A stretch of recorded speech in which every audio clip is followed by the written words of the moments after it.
InsyaAllah pada tengah hari ini kita akan sambung lagi pengajian kita dalam subjek fiqh. Okey.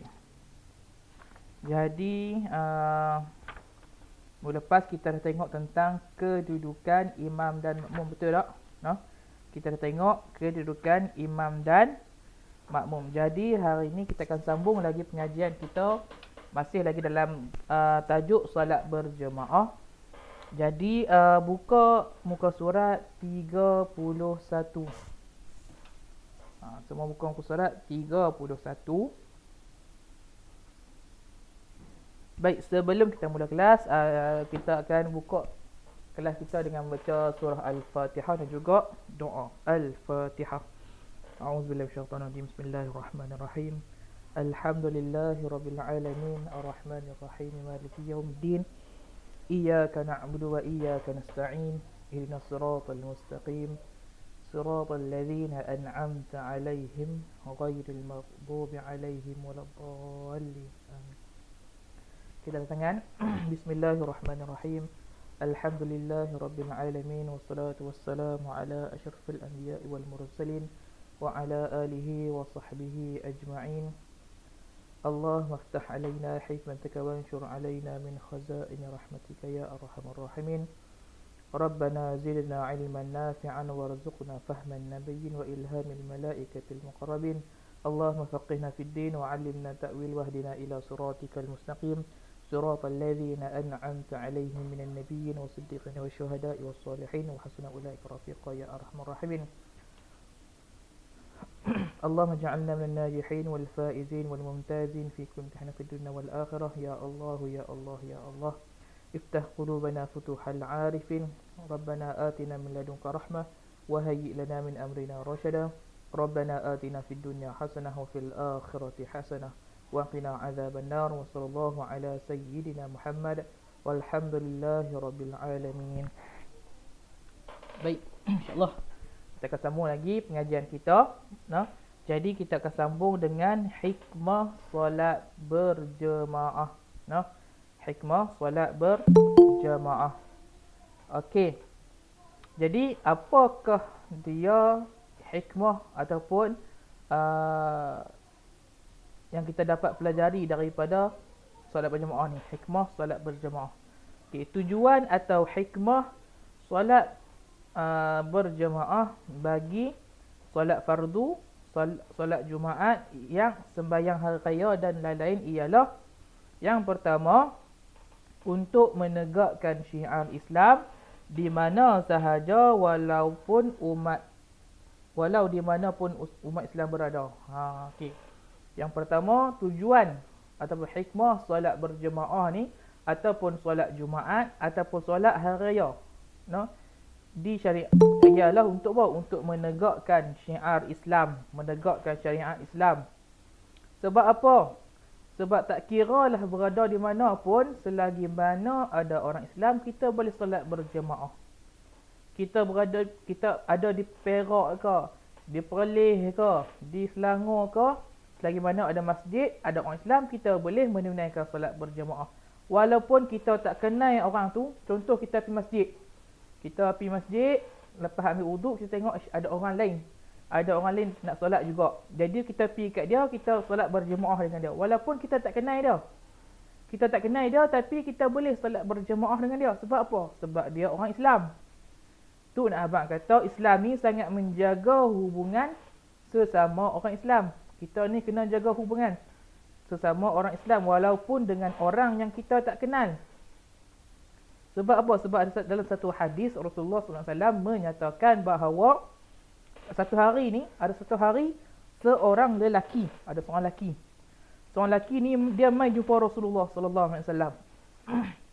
Jadi lelaki itu tanya Rasulullah, "Ya Rasulullah, apakah amalan yang kalau kami buat, benda tu amalan yang baik di sisi Islam?"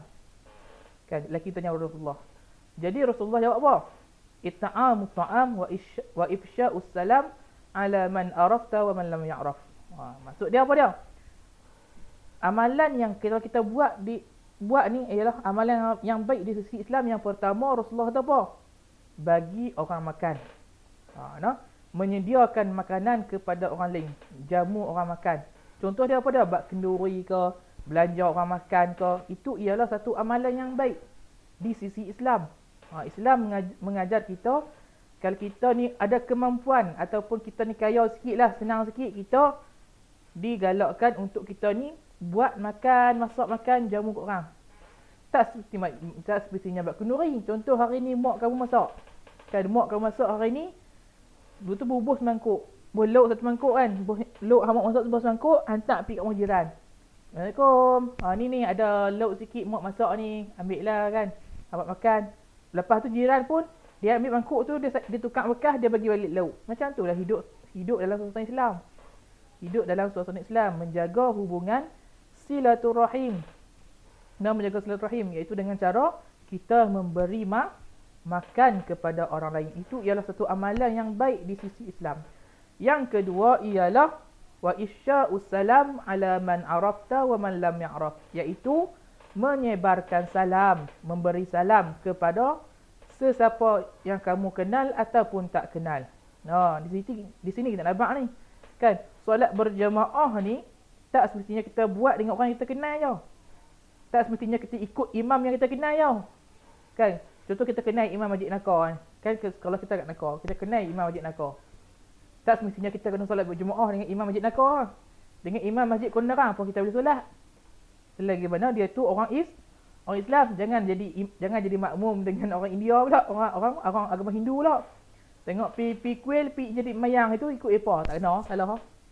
Selagi mana orang tu Islam, kita boleh solat berjemaah dengan orang tu. Sama dengan salam, dalam memberi salam. Bagi salam ni tak semestinya bagi salam dekat cikgu saja, bagi salam kat ayah, bagi salam kat kawan. Tapi orang yang kita tak kenal pun kita digalakkan bagi salam dekat orang tu. Tapi kena pastikan orang tu Islam dululah. Kalau kita tahu dia tu orang Islam, kita jalan-jalan, kita selisih dia sebelah dia, kita bagi salam dia, Assalamualaikum. Assalamualaikum. Bagi salam je. Itu satu cara yang baik, amalan yang baik di sisi Islam. Pertama sekali Ustaz beritahu tadi ialah memberi makan kepada orang lain.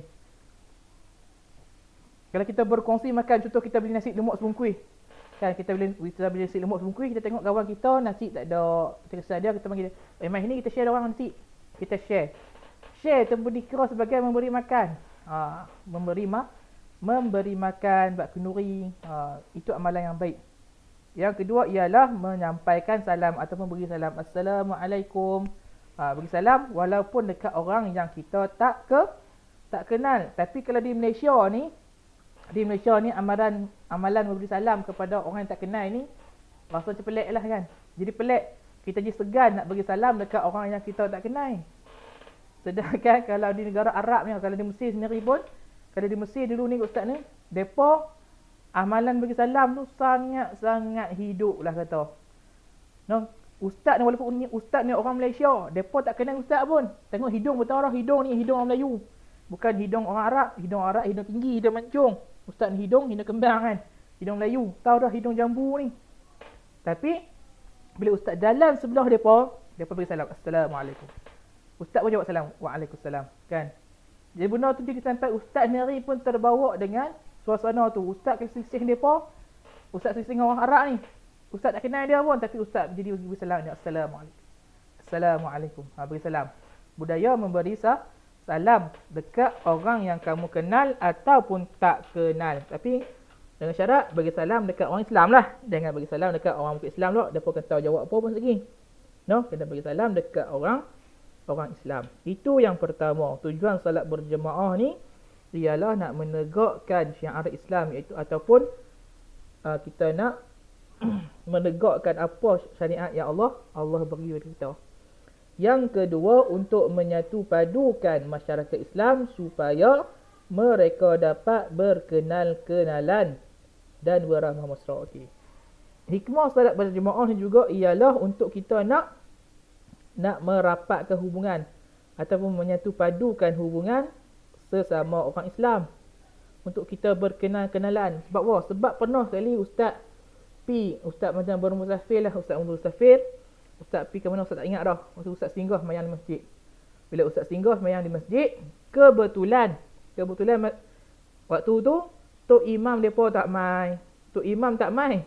Kan tok imam tak mai. Jadi time tu jemaah-jemaah tempatan situ ni seorang pun tak reti jadi imam. Lepas tu mailah seorang pemuda ni. Seorang pemuda ni dia tak ke kanan. Lalu orang tok Ibilas hak qomat tadi pun kata, "Ish, tak ada tok imam ni, siapa jadi imam?" Bangun seorang pemuda tu, kan, dia umur lebih kurang ustaz lah, umur ustaz dia bangun, dia pun tawadir jadi imam lah sebab tak ada tok imam. Kan dia jadi imam. Lepas tu dia jadi imam, habis sembahyang tu ustaz pun bagi jemaah kali lah. Habis sembahyang ustaz pun pergi lah kat dia. Kan selalunya adab selepas sembahyang kan orang salam kan. Time tu tak PKP lagi, time tu Covid tak ada lagi. Jadi lepas sembahyang ustaz pun salam ke depa, salam ustaz tanya lah dia. Mai dia mana tu? Dia tahu dia asal orang Sungai Petani. Dia singgah sini juga. Oh, itulah kelebihan solat berjemaah. Walaupun ustaz tak kenal dia, ustaz sembahyang sekali dengan dia, ustaz salam kan, bagi salam, ustaz kenal, ustaz tanya mai mana, duduk mana. Itu kelebihan solat berjemaah. Kita boleh kenal dengan orang. Kita boleh kenal dengan orang. Ataupun kamu ni pergi solat berjemaah di masjid atau surau. Contoh siapa ada sini? Umair. Okey, Umair dah. Okey, Umair kelas 3 kan. Okey, Lutfi Hadi lah. Okey, Khairat Amir Lutfi Hadi. Depa dua orang ni pergi sembahyang di masjid.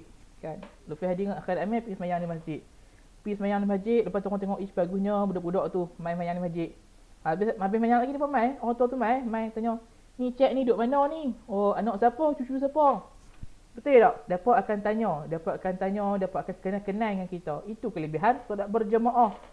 Dengan solat berjemaah lah kita akan kenal dengan orang. Kita pun kalau kita sembahyang jemaah, contoh hari tu ni ustaz sembahyang jemaah di surau. Main tuan surau, kebetulan ada seorang lelaki ni dia singgah sembahyang. Kami tak kenal dia pun. Habis sembahyang, automatik jemaah surau dia akan tanya, main mana ni? Nama apa? Duduk mana? Automatik orang akan tanya.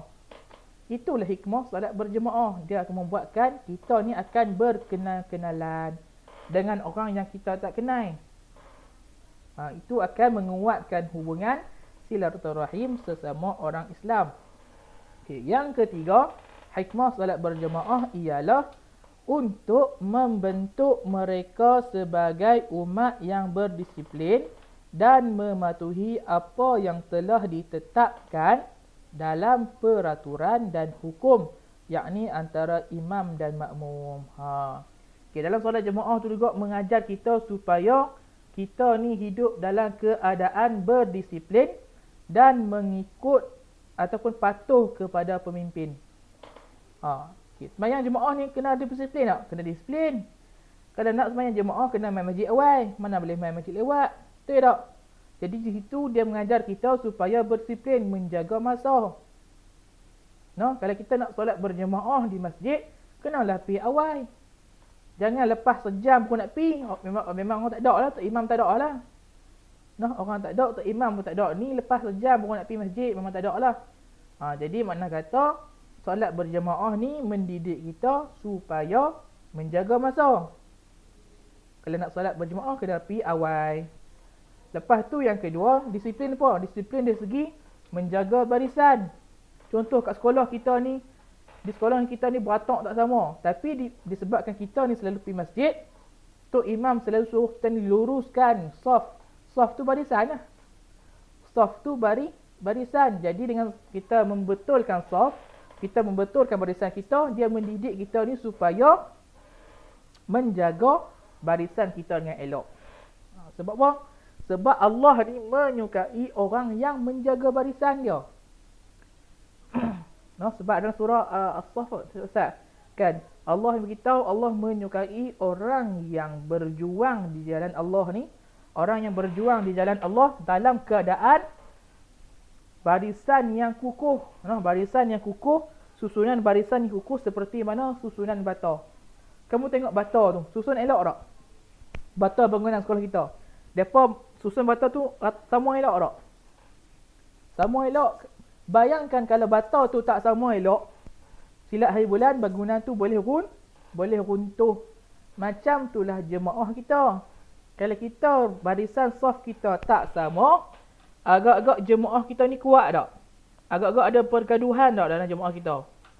mestilah akan ada berlakunya persalahfahaman ataupun pergaduhan sesama orang Islam. Sebab apa? Sebab saf pun tak jaga elok. Seperti mana bata-bata bangunan sekolah kita tu. Depa susun bangunan, depa ikat bata tu bagi sama elok ya. Kalau tak sama, habis runtuh bangunan tu. Itu kelebihan solat berjemaah, mengajar kita supaya berdisiplin dan juga patuh kepada pemimpin. Bila kita solat berjemaah, siapa pemimpin kita? Tu imam. Bila kita solat berjemaah, pemimpin kita tu imam. Kalau kita solat berjemaah, kita tak ikut tu imam, kita potong tak imam, agak-agak bercelaru tak solat jemaah kita. Mestilah bercelaru. Di situ nak mendidik kita supaya patuh dengan pemimpin. Tak kira lah tu imam tu cepat ke, lambat ke, kena ikut lah. Kalau dia baca lambat, kita tunggu sampai baca habis. Kalau dia baca cepat, kita ikut dia. Ni kadang-kadang kat sekolah tu Ustaz tengok. Kalau tak tengok kan, tu imam rokok dah, sujud dah. Dia tak rokok ni, tak sujud, dia berdiri lagi. Sebab tu Ustaz pesan, ikut imam. Kita ni ikut kita. Jangan ikut kepala kita. Bila kita solat berjemaah, kita kena ikut tu imam. Kena ikut tu imam. Kalau tu imam rokok, kita rokok. Tu imam sujud, kita sujud. Tu imam duduk antara dua sujud, kita duduk antara sujud. Tu imam duduk tahiyat akhir, kita duduk tahiyat akhir. Tu imam bagi salam, kita bagi salam. Jangan kita ni buat kepala sendiri, tak ikut. Yang tu yang penting juga. Itu patuh kepada pemimpin. Ataupun kalau nak solat kita, pemimpin kita siapa? Nak solat pemimpin kita ialah tu imam. Siapa jadi imam? Biarlah pemimpin. Walaupun kamu ni jadi imam, ustaz je makmum. Walaupun ustaz lagi tua dari kamu, ustaz kena ikut kamu. Tu kata tu. Walaupun ustaz ni guru kamu, ustaz ni guru kamu, kalau kamu jadi tu imam, ustaz kena ikut kamu. Faham? Itu katanya taat kepada pemimpin. Siapa yang jadi pemimpin, kita kena taat. Pastikan pemimpin yang baik lah. Jangan pula tak imam tengok kanan, kita pun tengok kanan. Habis batas mayang. Mayang-mayang tak imam tengok merata ni, tak imam tengok atas. Kita pun ikut tak imam tengok atas, tengok bawah, tengok kiri, kanan. Habis batas mayang. Habis batas sembahyang. Yang penting kita kena ikut imam ataupun pemimpin yang baik. Okey, faham? Seterusnya yang keempat. Rafiqi ni masuk muka surat 32. Muka surat 32. Okey. Seterusnya yang keempat, hikmah solat berjemaah ialah untuk menanamkan dasar persamaan yang sejati. Tidak ada taraf tinggi rendah, kaya miskin, semua setaraf dan setara. Sesiapa yang datang lebih awal digalakkan duduk mengambil tempatnya di barisan saf hadapan atau saf pertama. Dan sesiapa yang lambat akan dapat pada saf yang belakang. Okey, kalau satu lagi hikmah salat berjemaah ialah nak menanamkan rasa persamaan. Tak kiralah hang tua ke, muda ke, kaya ke, miskin ke, Perdana Menteri ke, raja ke, sultan ke apa, bila solat berjemaah kita ni sama. Bila solat berjemaah kita sama. Tak ada lah. Kalau hang raja, hang kena duduk saf atas sofa. Tak ada. Semua duduk atas kapet yang sama lah. Duduk saf yang sama. Tak ada kalau hang Perdana Menteri, hang kena duduk atas, hang kena duduk bilik aircon, duduk asing-asing, tak boleh. Dia kena duduk dalam saf yang sama. Kena jaga saf bagi rapat elok. Kena duduk saf bagi sama elok. Dia tak ada tarah lah. Tak ada tarah hang kaya miskin. Hak miskin duduk luar, hak kaya duduk dalam. Tak ada. Sama lah. Tak kira lah kaya ke miskin ke, semua duduk dalam kawasan masjid yang sama. Surau yang sama. Dalam saf yang sama. Siapa main lambat, duduk belakang. Siapa main cepat, main awal, duduk depan. Itu ialah kelebihan solat berjemaah. Dia membuatkan kita ni semua sama taraf. Tak ada orang kata apa. Yang hak tua semua duduk depan, duduk belakang. Tak kira. Dia kena siapa main awal duduk depan, siapa main lambat belakang. Sebab tu ustaz kat sekolah pun ustaz tak ajak kan. Hak tahun 4 duduk depan tak, siapa main awal duduk depan. Tak semestinya tahun 4 duduk depan, tahun 3 duduk belakang tak. Nak duduk kat mana, duduk. Tapi yang penting ikut siapa main awal duduk depan, siapa main lambat belakang. Ni kita kadang-kadang sekali hak main awal tu duduk belakang. Sebab apa? Sebab nak keluar awal. Betul tak? Hak main awal tu duduk kat belakang, hak main lambat duduk depan. Sebab apa hak main awal duduk belakang? Sebab dia nak keluar awal. Dia nak keluar awal. Dia tak tahu sedangkan duduk depan tu, sah duduk depan kali tu pahala lagi banyak. Pahala lagi banyak. Ni kita kalau nak keluar apa? Sebab lapar lah, nak makan lah, apa macam-macam lah. Sedangkan kantin ke nasi kat rumah tak lari mana pun. Nah, makanan tu tak lari mana pun. Duduk situ, dia cuma habis ya. Kan? Cuma habis ya. Tapi mestilah mak kita masak cukup untuk kita dah. Mak kita mesti simpan lok kat kita.